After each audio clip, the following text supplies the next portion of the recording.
the video off. You're such a beautiful woman. Oh, thank you. Good job. We are so excited you're here with us. Thank you very much. I'm excited too. You're in Montreal now? Exactly. Wow, that's fantastic.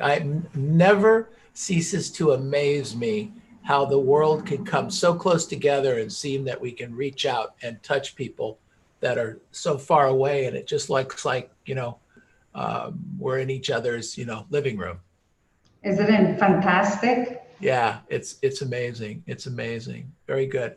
We'll get started here in a couple of minutes, okay? Thank you so much again for coming. Okay, so let me do live stream. Live stream is on. We are on and we are recording. Okay. All right.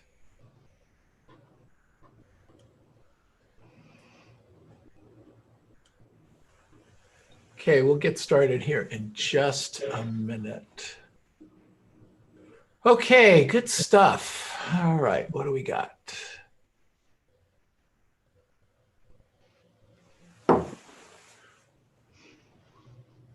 Michael, welcome. Good to see you, buddy. Timmy G, good stuff. Alex, Armin, good. Jerry, Yvonne, all right, coming on board. I like that. Rosa Delgado, good to see you. All right. Got some wins, Michael, today? Talking to me? Yeah.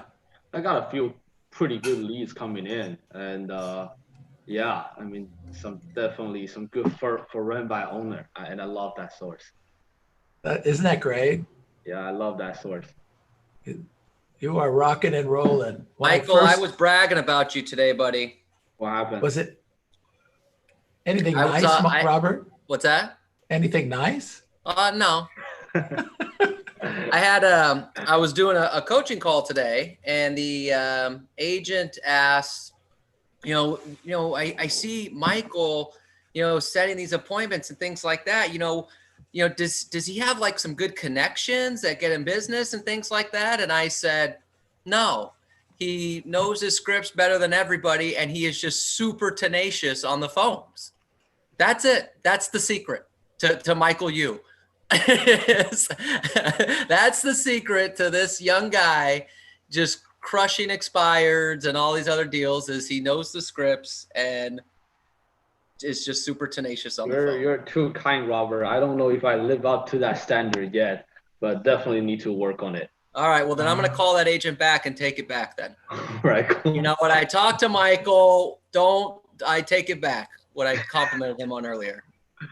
I do appreciate you, Robert. That definitely got to take some more listing, to live up to that standard. Thank you. You're doing a great job, buddy. Yes, you do, Michael. Yes, you do. Everybody does, because listings are like oxygen right now, right? Okay, let's get started here. Mastermind with Neil Schwartz. We have a guest with us from Montreal, Canada, Krystel Lamant. Krystel, good morning. How are you? They tell me I need to put you on a speaker view. So now I'm going to do that. Good stuff. And we'll have a few people that'll be joining us. We are broadcasting on YouTube and on Facebook Live. So I don't know, there's tens of thousands out there that are talking and looking at you right now. Does that feel great? Is that exciting? Yeah, I have to be careful on what I say. No, you're going to be fine. You're going to be great. We really appreciate this. Krystel, so tell me, just give us a little Reader's Digest version of where you're from, how long you've been in the business, maybe your ascendancy in production over the last few years, just something like that, just kind of starting point, so to speak. Okay. First of all, thank you for having me on this call. It's really appreciated. I've been in the business for the past 12 years as a realtor. I started in 2010, and I was working with a lot of buyers back in the days, doing 17 to, let's say, 22 sales every single year, out of breath, no weekends, no evenings off, answering my phone at 11 o'clock at night. Whew.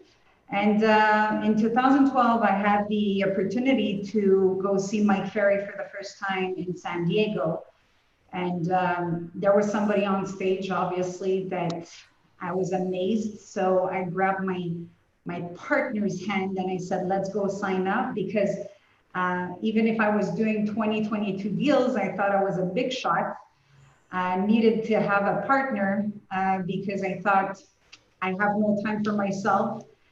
And in the first year, I did more than triple my business, working only 5 days, was capable of taking some time off. In a couple of years, we built a team. I was the only agent taking listings. I was prospecting with my buyer's agents, and I was signing between 150 to 180 listings every single year. Wow. But doing that, building a huge team, I was getting tired. So I was very happy about this, but in 2016, I bought shares of the office of Roy Lepage with my business partner, Fadi Kaouk. And I changed my business model completely in 2017. I decided to go for quality and not quantity. So as of now, I am doing between 75 to 85 sales every single year with one buyer's agent, one assistant, and I actually make double than what I used to make as a team member. Yes. So I went from taking listings of a certain price range. I increased my price range. I increased the commission. Mike Ferry and other great coaches helped me on that. Establish a very tight structure. And by doing this, doing 75 to 85 sales every single year, making more money, but I also work only 4 days a week in a real estate. So I'm very happy about that. That's fantastic. Yeah. Yeah. So kind of what I'm hearing is, to get bigger, to get more production, to make more money, you actually got smaller. Yeah, Wow. Yeah, I'm all about working smarter and not harder. Wow, very, very cool. So let's take you through some of the steps here, okay? So some of the metamorphosis. So you were a buyer's agent, 17 to 20 transactions. What were the activities? How did you switch gears and turn into that listing agent? What did you have to do, and how much time did that take? So I was a slow learner. I think I was a slow learner. It took me actually maybe a year before I decided to prospect on a regular base, a year to a year and a half. It took me some time. I have to admit that the first time I pick up the phone, little story, maybe it's gonna make you laugh. For those that are scared of calling FSBOs, first time I prospected, I stayed in front of the phone and in front of the computer for 3 hours trying to take that first phone call. And I started with FSBOs, not past clients, or I went with the hardcore stuff. Wow. Yeah, it took me three hours. And after that, I decided to grab a bottle of wine, having 2 drinks, and then do my first call. I didn't get the appointment, but I had a very nice conversation with the seller. So I said, okay, that's not bad. They're actually nice on the phone. So that motivated me to continue on a sober base. Yeah. That's amazing. What a great story. Yeah. So you stopped drinking and went out and took more listings. Okay, I like this. Yeah. And from that moment, when I saw that you can have a very good conversation, being scared of the phone, it's whatever happens in what's happening in your head, right? So when I removed the fear out of the equation, I was capable of having good conversation with people over the phone. I did a lot of door knocking. At the beginning, I felt more comfortable to be face to face. And from that moment, I decided to move and do more prospecting, get more listing, and slowly delegate buyers So, to other people. so what I think I'm hearing from you, Krystel, is that a lot of this was mindset as much as it was skills. In fact, more mindset than skills. Would you agree? I think it starts with the mindset. Okay, good. Tell me more about that. What was I get that you felt better about it and that you did it, but there's something inside of you that made you keep going, because many people have a very, very similar experience, but they drink the wine too. Okay, they do that. All right. But I've seen that happen. But then they don't come out of it, within 12 months or 18 months and start doing 50, 80, 100, 150 listings. That it doesn't happen that often. So what's that thing inside of Krystel? So I spoke to a lot of people that were prospecting. Right away, when I started with the Mike Ferry organization, I started to have role play partners, accountability partners, and they all shared a similar history, similar stories. So I realized that when you remove the fear from the equation, you realize that the people on the phone, some people are rude, some people are annoyed by your calls and everything, but it's not about you, it's not personal. So when you realize it has nothing to do with you, it's just that maybe you're the 20th call in the day, you try to change your ways, think differently, and maybe call them earlier. Instead of being the 20th, you want to call them very early and be maybe the 4th. Okay. So you don't get this bad attitude of, oh my God, you're the 20th agent calling me today. I really quickly connected the dots that expireds, you call them very early in the morning or else you get bombarded. You have to be the first one in the door. It has to be quick. It's not like a past client or center of influence. So I really paid attention to, okay, let me try this. This is working, this is not working. Let me try something else if it's not working. I really paid attention, and that helped my mindset saying, okay, it has nothing to do with me.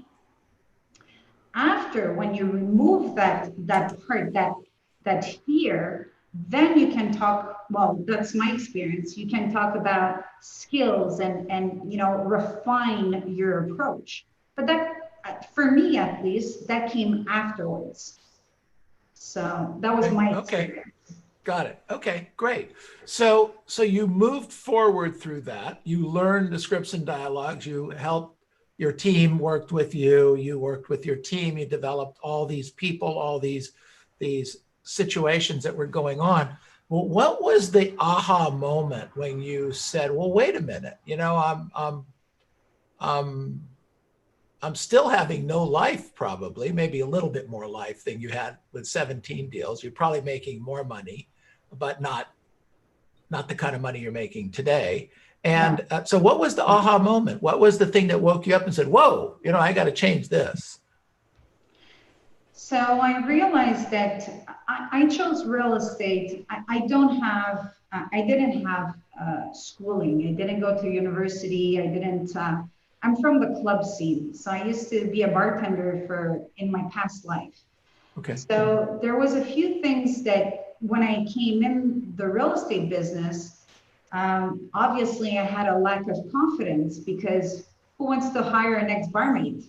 That's the first one. The second thing is, I told myself, because I don't have the experience, I don't have business sense, I don't have a selling background, I have to outwork everybody to prove to myself that I was capable of making it.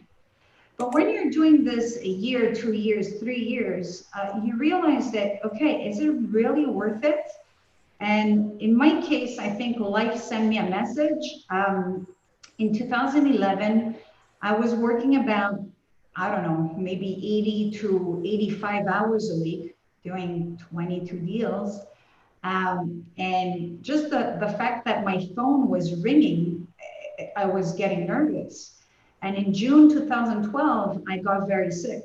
So I think my body crashed and I went 3 weeks at the hospital. Ouch. Yeah. So when I came out, I said, okay, no more. I want to change my life. I want to enjoy my family. I want to enjoy my life. And I also want to have, I want to make money and have a quality life. Sure. So I said, there must be a way. And that's when I started to ask myself question, what can I do differently? And this is when I tried and I tweaked and I've been coached by MFO since 2012.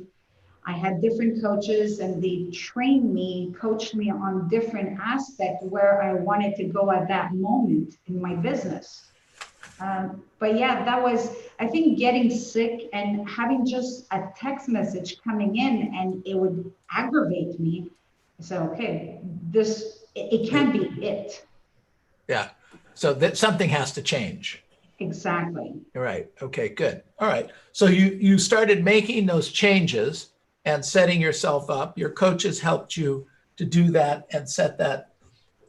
Tell me about the decision to do less, to do more. Where did that come from?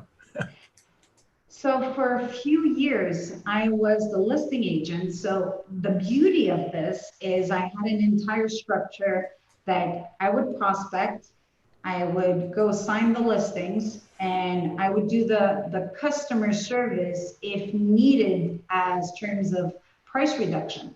In this type of market, you don't need to do any, well, in Montreal, we barely need to do price reduction. But when I started, we were in a buyer's market. So I was taking care of that.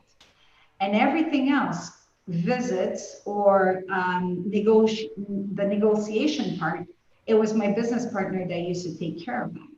So I used to look at my business partner and he would have a 9 to 5 job, basically negotiating offers. And I was taking listings in the evening, on weekends. And when you're taking 150, 100 listings every single year, obviously you don't have a lot of time off. And, my family was having dinners, barbecues, and things like that. My spouse has a well, today she's 6, 6-year-old daughter. So I did want to spend time with them. So I realized that by doing so many listings, taking so many listings, it was satisfying, obviously, making a lot of money, obviously. But again, I told myself, there must be a way. There must be something else. So I sat down with Mike. Actually, Mike was my personal coach for over a year. And he helped me refine my business, how to delegate better, how to take better quality listing. Also increasing my closing ratio. I remember a couple of years ago, I was signing 56% of my appointments. Today, I sign 88%. Wow. Yeah, so for the same job, I close more, obviously. So again, at a higher price. In a higher price. Right. And I did some business decisions. So in Montreal, we don't have, it's not like Toronto or Vancouver. A house of $2 million doesn't sell very easily in Montreal. It stays on the market over a year. And even if we're in a seller's market, it stays there. You have to do a lot of publicity to satisfy the sellers. So I said, okay, that's not the key. So I went to revenue properties a little bit more, selling duplex, fourplex, fiveplex for $1 million up that do sell very quickly, but you don't have to give the prime publicity as a luxurious home. So I looked with Mike, what can I do to increase my price point and still have a lot of activity. Okay, right, right. Very powerful, very smart thinking. Thank you. Yeah, good for you. So 80 transactions closed a year. And what are you selling? Average price $1 million, 800,000? About 750. Okay. So I don't know, you're making what, a couple $1 million a year gross?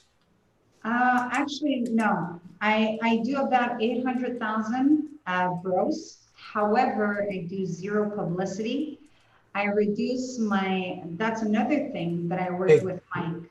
I reduce my expenses. So I went from 42% of expenses to 31%.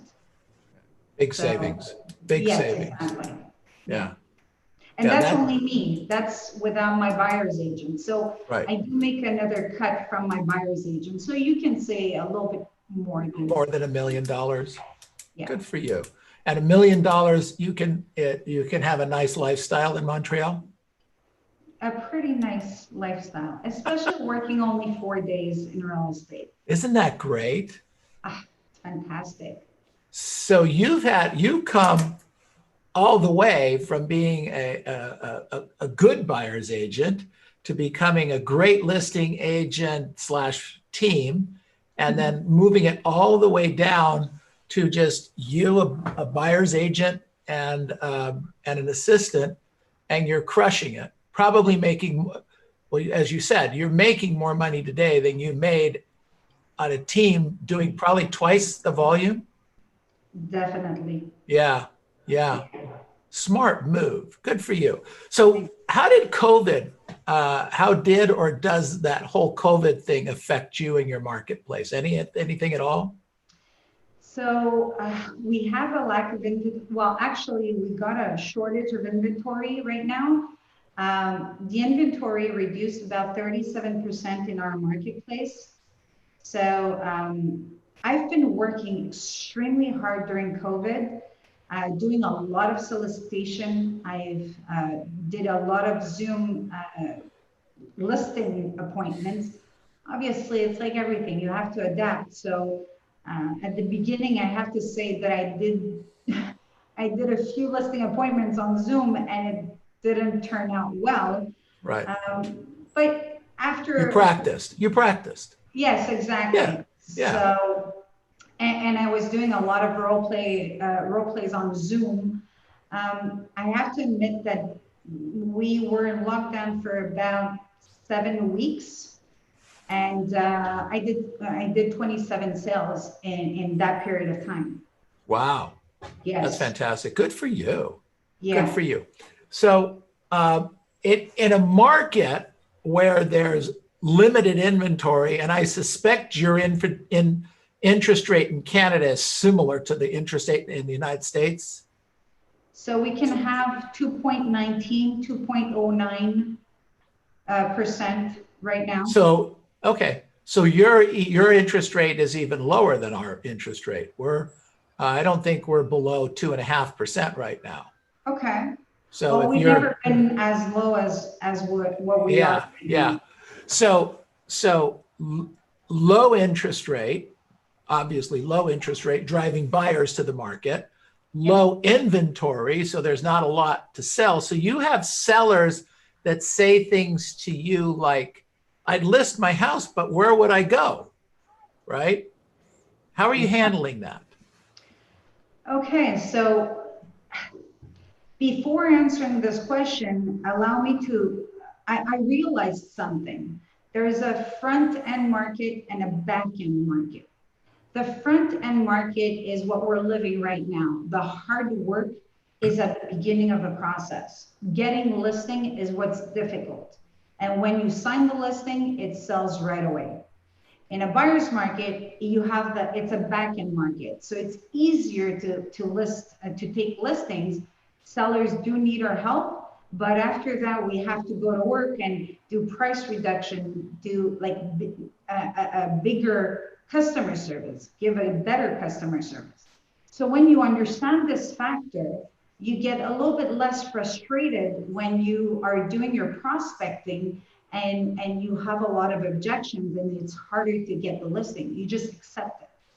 Okay. When you accept that, then you work on different things. So yes, I do have this objection. Where am I going to go? So I say to the sellers, well, there's different options. Obviously, if we're talking to somebody that is retired, let's say, and he wanted to go in a retirement home, or this person wants to downsize, I always approach it in a way that, okay, this is your retirement. So do you prefer to sell when the market is high and you get top dollars for, basically it's your piggy bank? Do you want to get top dollars for your retirement, or you want to take, you know, the gamble of maybe selling when we get into a recession or we enter in a buyer's market? And usually they say, I prefer to sell when the market is high. Okay, perfect. So there's a few options there. The first one is, do you have a plan B? Do you have a second place to go? If they don't, are you willing to go in a rental property during the time that you take your time to find something? You know, you're going to cash out all your money and it's going to give you time to find something to your liking. And when you do find something to your liking, you're already going to have the money in hand to purchase it. So that's the first option. The second option is you can rent back from your buyer. So the beauty that we have a shortage of inventory, buyers really want to buy.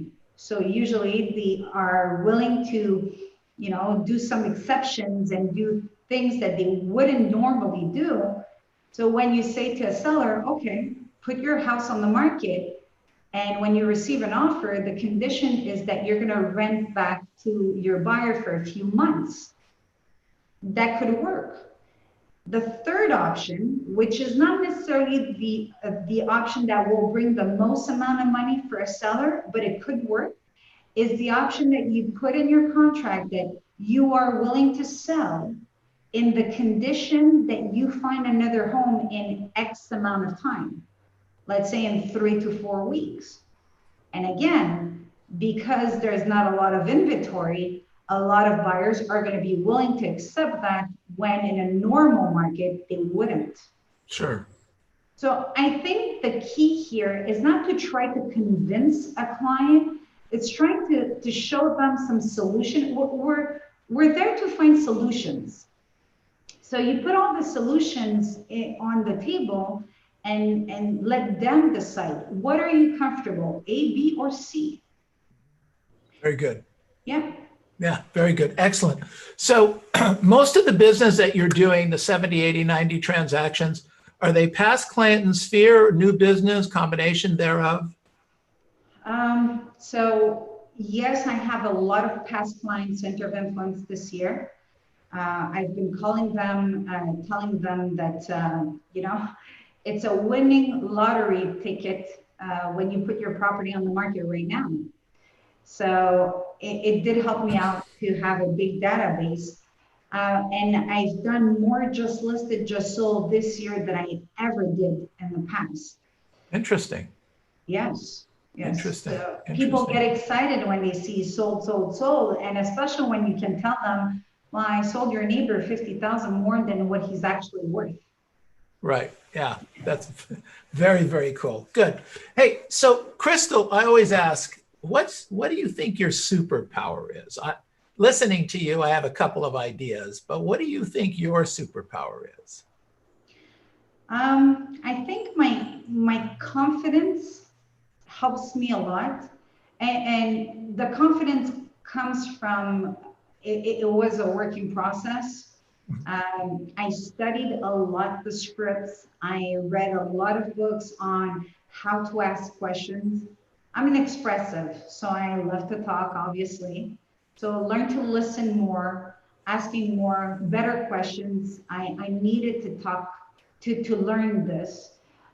So it came from studying, working hard to, increase my knowledge, increase my skill level. But all of this obviously brings confidence. So when you know about your market, when you want to learn about what's going on around, it's helping you, it's serving you when you're in front of a client. Knowledge equals confidence, correct? Exactly. And you study the markets. I think that your analysis and you look at things and how you study them and consistently ask the question, how else better can I do this so that it makes my life a little better, a little easier, et cetera, make a little bit more money, right? Exactly. Yeah. Exactly. Okay. So what's the balance? Is you going to change anything in post-COVID? You got to double down. What do less, higher price point, less transactions? What is it? What's in store for Krystel? So I do believe that our market is not going to continue being like this. I do believe that we are going into a recession. I don't know how hard it's gonna hit. So I have the intention of pushing the machine as much as possible right now when properties are selling very quickly, very easily. So, I can prepare myself better for the future. I do think that listing is the key. You list, you last. So being a strong listing agent will help us in a buyer's market if prices go down, if the market.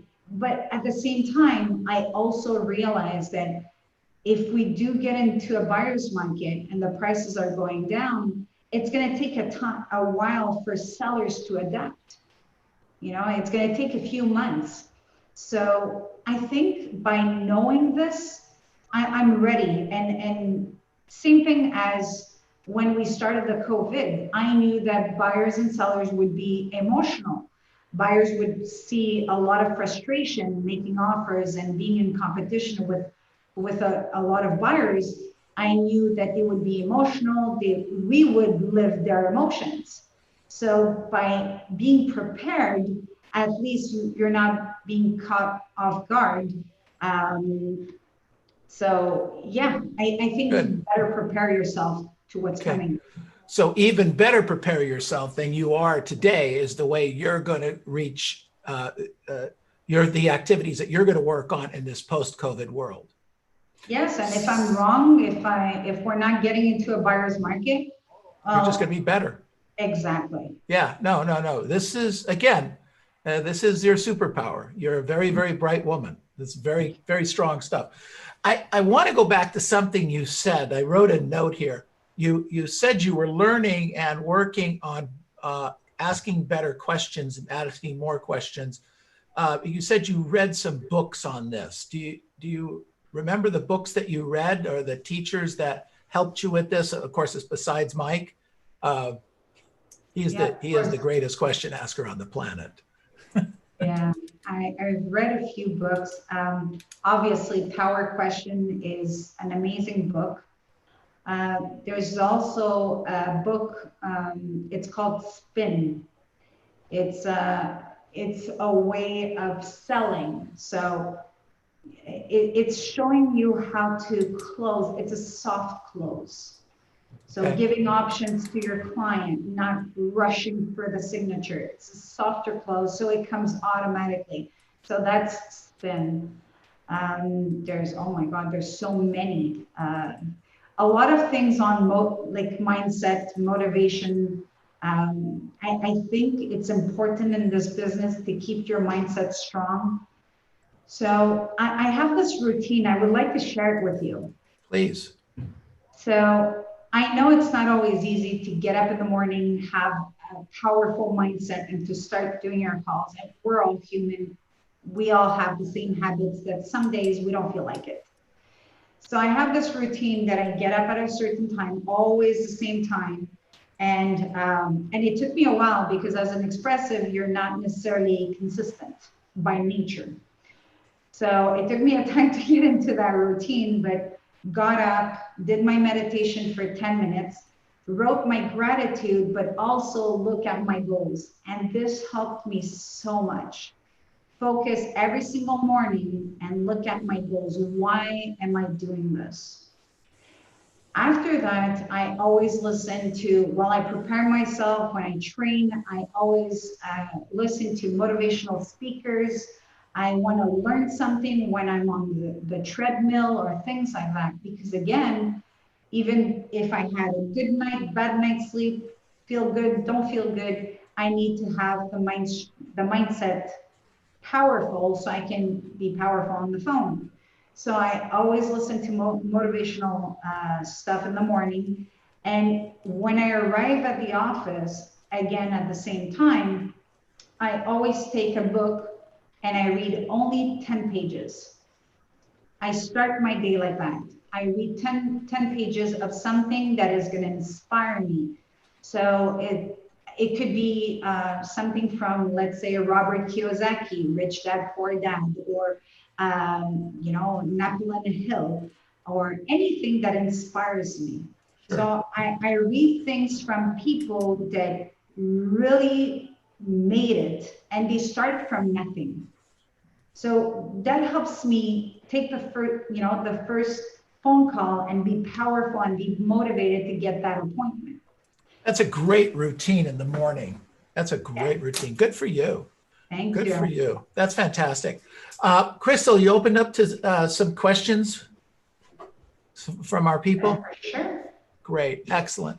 Okay, let me put this over here so I can see what's going on. Okay, so questions for Krystel, please. Really good stuff today. Thank you. Okay, just unmute yourself and ask, please. Go ahead, Iris. Thank you, Neil. Thank you, Krystel. My question is, how did you build your database, and how do you nurture your database, and what do you do? Thank you. Okay. Good question. Yes, it is. So obviously for the first few years, most of my prospecting was expired, FISBO, just listed, just sold. So I had to feed and build this database. So I didn't have enough past client center of influence. So I fed my database for a few years. And I can say that it's been maybe 3 years that I have enough in my database to, if I would want to, I could just do past client center of influence, but we always want to grow. So you try to diversify. But that's how I got to raise my database. Okay, good. Thank you. Excellent. Go ahead, Iris. You're muted. Unmute, Iris. Krystel, how big is your database? Right now, we're talking about 750, more or less. It's 742 to be exact. Thank you. And thank you. Krystel, what percentage of the deals that you do are past client and sphere? This year up to now is 54%. Last year was 62%. So you're running, if you're doing 80 deals, you're probably around 50 transactions from the database. More or less. And you have 700 people. So Yes. you're very close to the 10% number. Good for you. Excellent. Okay, Josie. Thank you so much, Krystel. Just a lovely woman. Oh, thank you. You said that I have two questions. Number one is you said revenue property. I really like that term. Duplexes, triplexes, fourplexes. Where did you get their contact information? So I dealt with a company that was taking care of, it was actually a management company. So he pulled out all the addresses for multi-revenue properties in certain neighborhoods that I wanted to work in. And they pulled out the address, the name of the owners, because obviously they're not living there. And they found numbers. So to find them, actually, the management company pulled out the address and the name of the owner.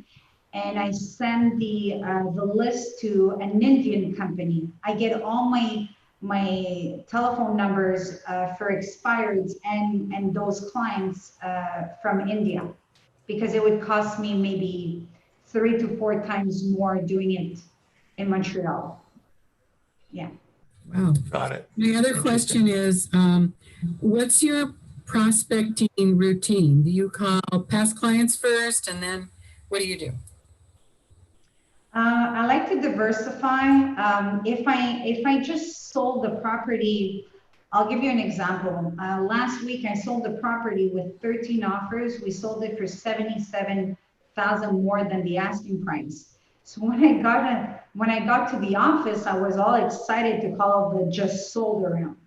So it depends. But if I don't feel, I'm super excited, I do start with my past clients. Yeah. Okay, good. All right, good question, Josie. Thank you. Go ahead, Iris. Thank you, Neil.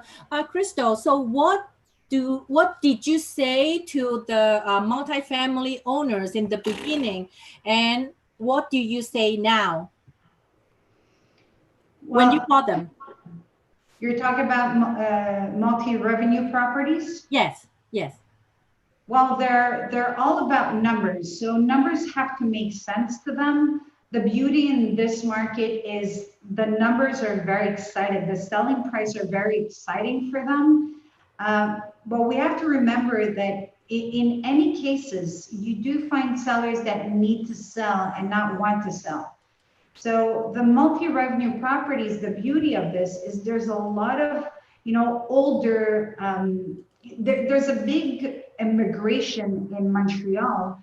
So you're looking at all the Greeks, the Italians that back in the days, they came here out of nothing. They bought a property under their personal name, and they put a lot of time, money, effort. And today their kids don't want to take care of it anymore. So they're retired, the kids don't want it. They're 80 years old, they don't want to deal with tenants anymore. So you always find those that need to sell in any type of homes. Good. Okay. Half the sells want to sell. No. Half to buy, half to sell. Good answer. Great stuff. All right. Who else has got a question there? Another question. Hi, Krystel. Krystel, this is Michael. Thank you so much for sharing. Can I ask a quick question? Please, right. please. Thank you. Yeah, so the question is, besides past clients and centers of influence, you mentioned that you have a team. And what other sources are they calling? And what other sources are you still calling? So when I used to have a big team, I went to a point that I had a few buyer's agent. They all prospected. They all did expired FSBO, just listed, just sold. Okay. I was the only one calling past client center of influence. Okay. As of today, I have one buyer's agent, and she does prospecting on a regular basis, and she diversify as well. I think, a table is always more stable on 4 legs than one, right? Yeah, absolutely. So past clients, centers of influence, right? And expire for sell by owner, just sold. Anything else? Yes, for rent by owner. Okay. So people that are trying to rent all by themselves, I call them, ask them, if you had the chance of selling for a good price, would that be more interesting than, keep it as a rental? I do call them. In Montreal, we have notice of 60 days.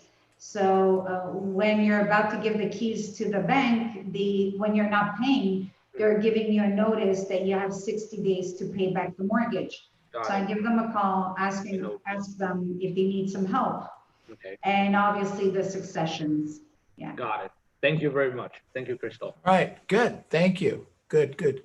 Robert, did you have a question? Well, there was a question that came in through the chat box of what would you say to a brand new agent to get their career up and running?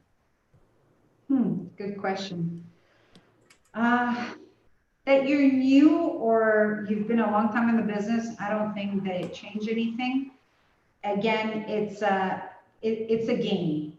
So if you see this as a game, it keeps you motivated to continue. You make it fun. It's important to make it fun.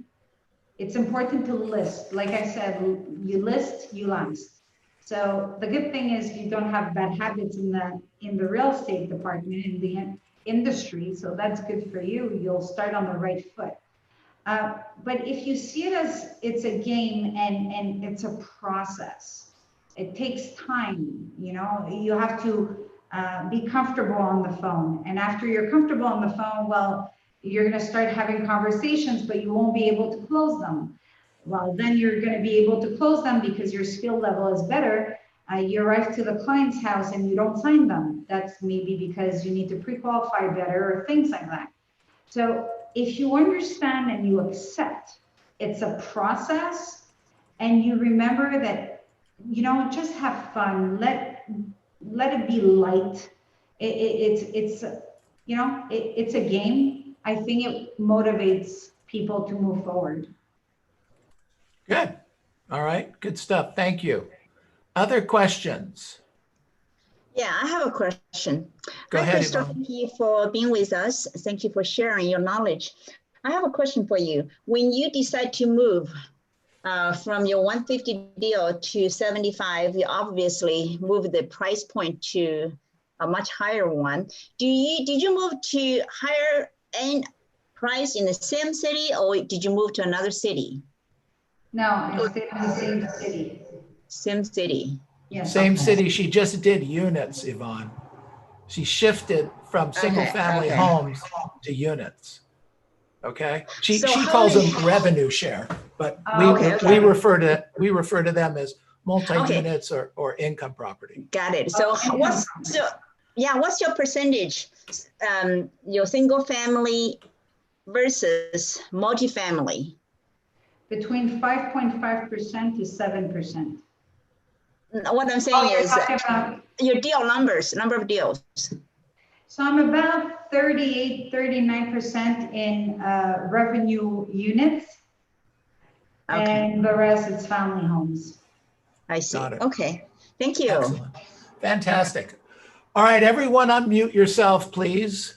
Let's give Krystel a big hand. Woohoo!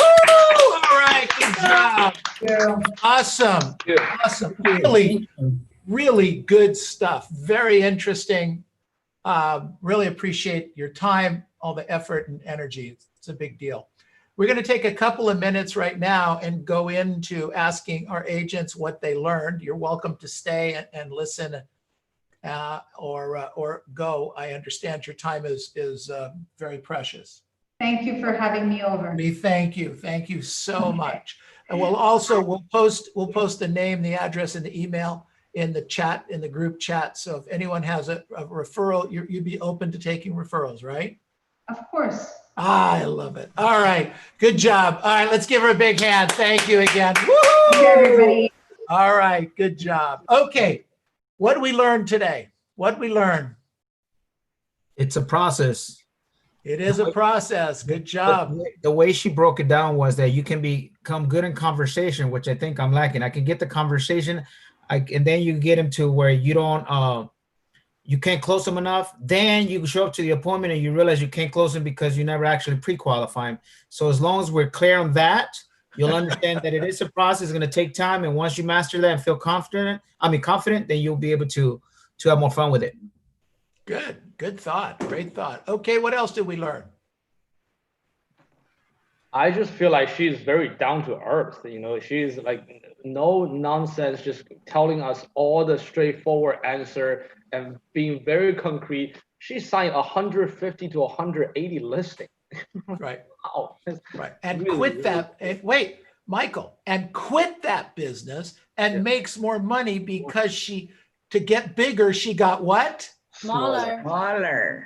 Have you ever heard that before? Never. Many Never heard that times. before.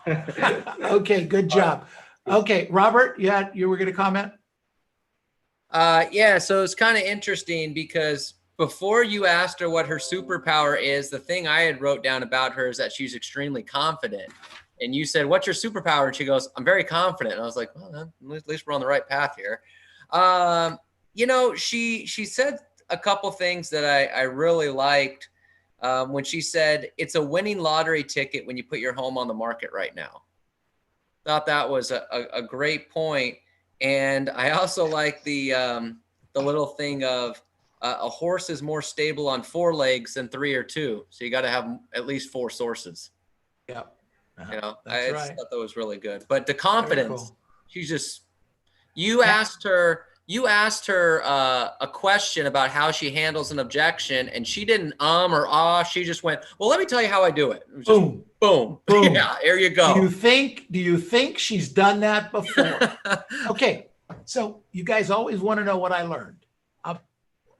Small, very small. All right. But gigantic. What are you going to do in post-COVID? Get better than I've ever been before, because I have to be better, because I think the market could be going south. And if the market goes south, I want to be prepared for it. But if the market doesn't go south, I'm going to clean up because I'm going to be better prepared than anyone else. Hello? Is this a smart woman or what? All right. So scripts, dialogues, info sparks, knowledge. Okay, I'm done. Anybody else got anything? All right, very good. Okay, so I thought that was fantastic. Let me turn off a couple of buttons here.